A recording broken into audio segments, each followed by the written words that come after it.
kita rasa malu dengan Allah Subhanahu Wa Taala. Padahal apa dia? Akhirnya kita bertemu dengan hikmah dia apa tuan-puan? Allah nak bagi cermin lah kat kamu. Sebab kalau tak dibagi cermin, kamu tak kenal diri kamu. Perasan je. Allah bagi cermin. Apa dia? Quran kamu, bacaan pun kurang. Ketika kita diuji, kita memang, ya Allah, tunggang langgang, keluh kesah, menangis, anxiety dah segala macam lah kita boleh sebut. Tapi akan sampai waktu, kalau betul prosesnya nanti, akan sampai hari yang kita rasa malu dengan Allah Subhanahu Wa Taala dengan kelakuan yang kita tunjukkan terhadap kurniaan ujian daripada Allah Subhanahu Wa Taala. Malu. Kita akan minta pada Allah, wahai Allah, tutup aib ni, ya Allah, jangan kau tayang ke akhirat besok. Malu, ya Allah, malu. Ada satu doa yang Ustazah baca boleh menangis lah tuan-puan, doa tu. Dulu tak menangis, orang baca doa tu. Doa apa dia? Allahumma astur aurati wa amin rawati. Ya Allah, kau tutuplah aib aku, ya Allah. Kau tutup aib aku dunia akhirat. Kau tutup aib aku, ya Allah. Wa amin rawati. Dan amankanlah aku daripada apa yang aku takutkan. Terasa sangat tuan-puan. Terasa 48 tahun hidup, terlalu banyak aib yang berlaku. Terlalu banyak aib yang berlaku. Cuma Allah tutup. Sebab tu merintih, Allahumma astur aurati, tutup aibku, ya Allah. Dunia akhirat jangan buka, ya Allah. Allahumma astur aurati. Sebab apa tuan-puan sekalian? Sebab bila kita kenal diri kita, tadi balik pada tadi ya, saya cakap rasa malu kan? Rasa malu kenapa? Ya Allah, aku diberikan ujian untuk menambah iman aku, tapi aku sangat buruk adab pada Allah Subhanahu Wa Taala. Aku diberi ujian sikit, anak tu lambat sikit jadi baik ke apa benda ke, ada buat hal ke, masalah nak cari menantu ke anak tu apa benda. Oi, kita punya perangai, kita punya sikap, kita rasa malu dengan Allah Subhanahu Wa Taala. Padahal apa dia? Akhirnya kita bertemu dengan hikmah dia apa tuan-puan? Allah nak bagi cermin lah kat kamu. Sebab kalau tak dibagi cermin, kamu tak kenal diri kamu. Perasan je. Allah bagi cermin. Apa dia? Quran kamu, bacaan pun kurang. Amal soleh kamu kurang. Wirid kamu kurang. Zikrullah kamu kurang. Sebab itu, kamu tak ada kekuatan nak menghadapi perkara-perkara itu. Compare dengan saudara-saudara kamu dekat Gaza tu contohnya. Kamu dengar ke mereka kamu nampak mereka memerlukan orang ke untuk mengadu? Cuba tengok tuan-puan. Tuan-puan rasa dengan apa yang tuan-puan tengok saudara-saudara kita di Gaza, tuan-puan nampak mereka tu mencari-cari orang ke untuk mengadu? Nampak wartawan, mai sini. Lepas tu okey, sekarang ambil video saya nak mengadu. Macam tu ke mereka? Kala, sama sekali tidak. Datanglah wartawan tu bawa copong mikrofon dan segala macam tu tuan-puan. Apa dia cakap? Hasbunallah. Hasbunallah. Tak ada dia heran orang dunia ni, ikutlah kamu orang negara mana ke, kaya banyak mana ke, mereka tidak mengadu dengan kita.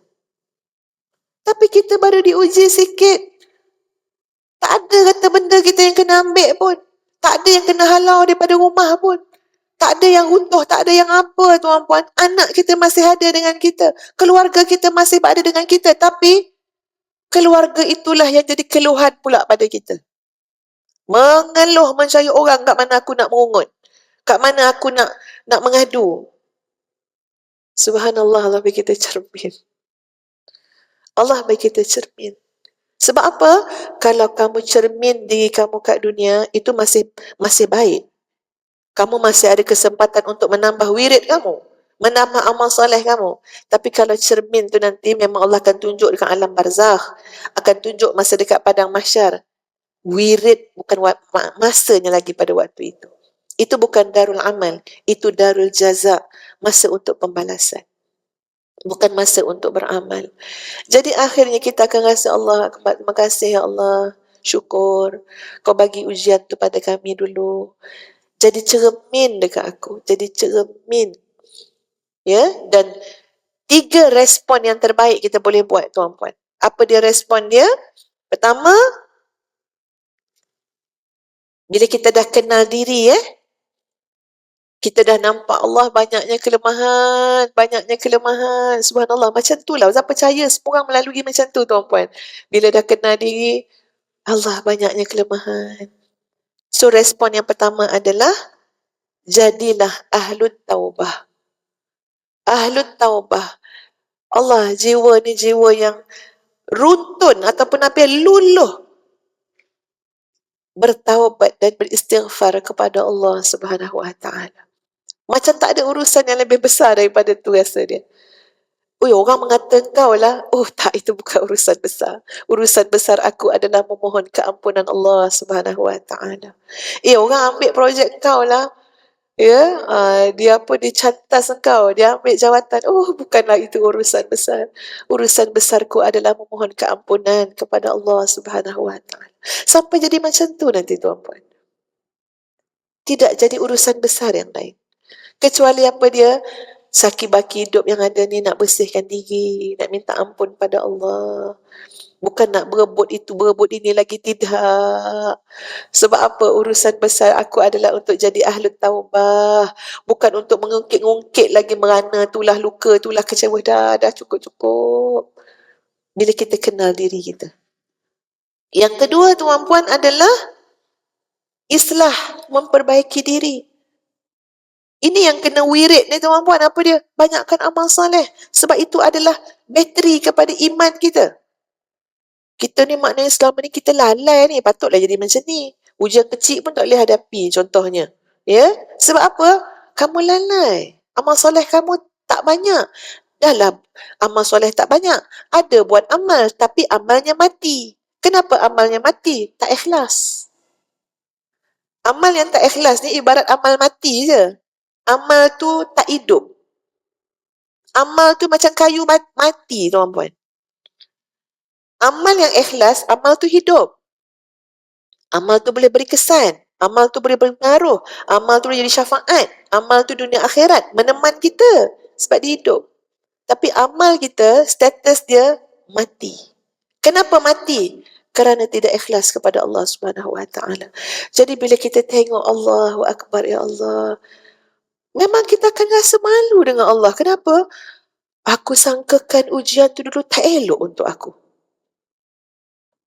Aku fikirkan ujian tu adalah kesilapan orang tu, kesilapan ni lah, apa benda lah, tuan-puan sekalian, ya. Tak nyalah diri, nyalah orang je. Subhanallah. Rupa-rupanya itu adalah anugerah terbaik yang kau berikan kepada aku. Kenapa?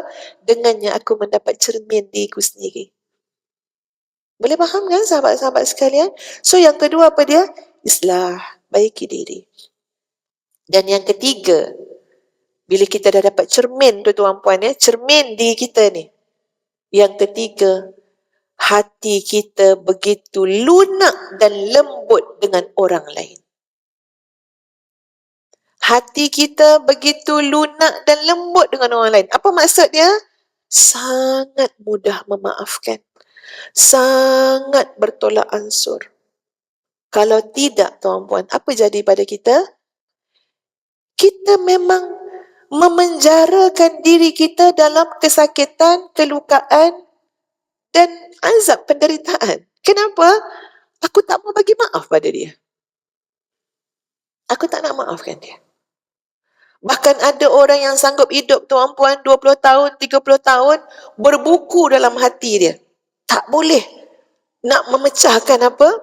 Rasa berbuku dalam hati. Apa contohnya? Ustazah, sebenarnya saya ni, yelah jadi isteri dia, layanlah dia. Tapi benar-benarnya Ustazah, dalam hati saya ni, saya tak boleh lupa apa dia buat kat saya.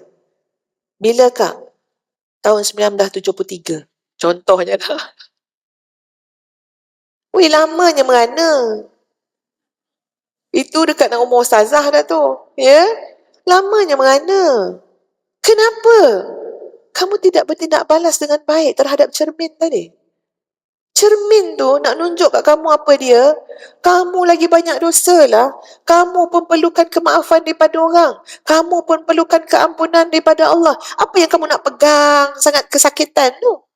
Dengan mengingatkan, membiarkan. Apa dia? Saya tak nak maaf dia. Saya memang ingat. Ya Allah, ya Allah, ya Allah. Kalau ingat-ingatkan, ya Allah.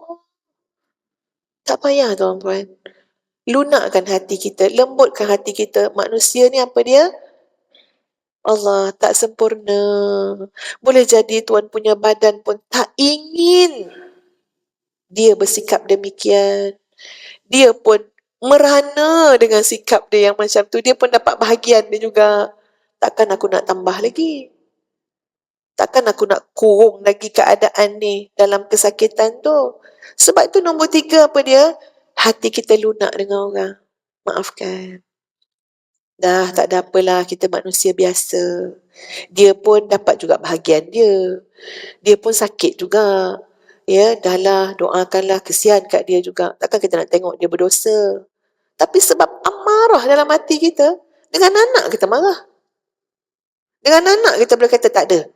Kalau dia nak minta maaf, nanti kita fikirkan pula dah. Ya. Anak kita tu tuan, puan-puan. Kita sanggup ke tengok anak kita kena azab? Tak, tapi amarah kita, nafsu kita. Padahal kalau betul tuan-puan apa dia? Allahu Akbar. Janganlah kau buat besok. Salah macam mak pernah buat. Elok je hati tu. Mak maafkanlah biar lebih senang, lebih mudah perjalanan islah kamu. Kalau mak tak maaf kamu lagi payah kamu nak jadi baik. Kan banyak benda kita boleh fikir. Mak apatah lagi nak sangat keampunan Allah pada mak. Allah nak uji mak, kau nak minta keampunan aku. Kau mudah tak bagi ampun kat orang. Banyak benda kita akan fikir tuan-puan. Dengan sebab cermin tadi.